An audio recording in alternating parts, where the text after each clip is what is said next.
Inshoberamahanga igice cya mbere.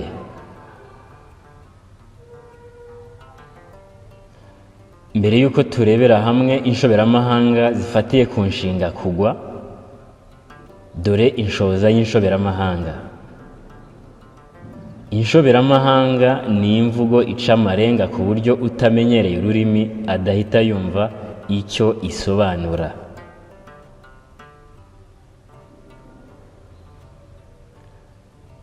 Kugwa agacuho. Iyi nshoberamahanga isobanura kunanirwa cyane. Urugero: nimumureke yaguye agacuho kubera imirimo myinshi yakoze.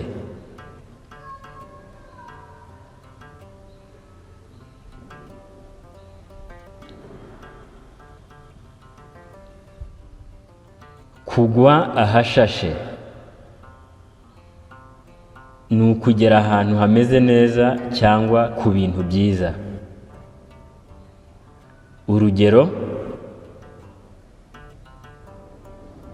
ntiyakwitesha kariya kazi kuko yaguye ahashashe.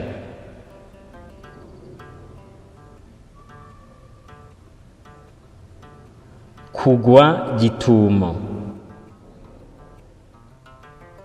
ni ugutungura umuntu.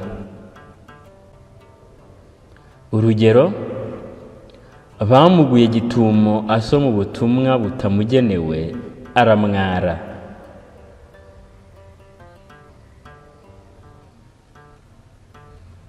Kugwa isari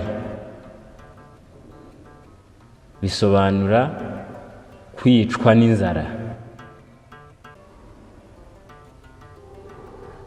Urugero: bagomba gukora cyane kugira ngo batazagwa isari.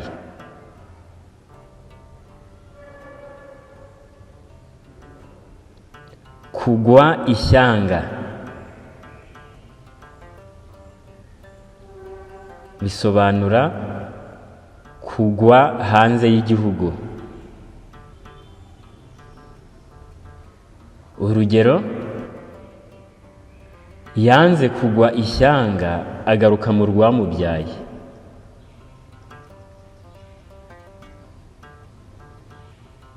Kugwa ivutu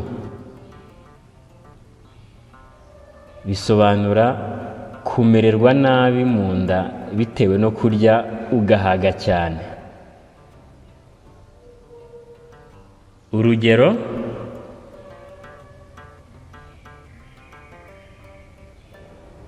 ibiryo byinshi bitandukanye yariye byatumye agwa ivutu.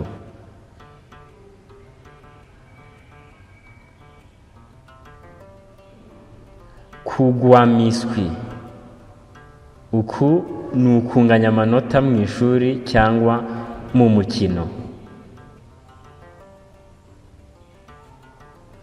Urugero: amakipe yombi yaguye miswi 1-1.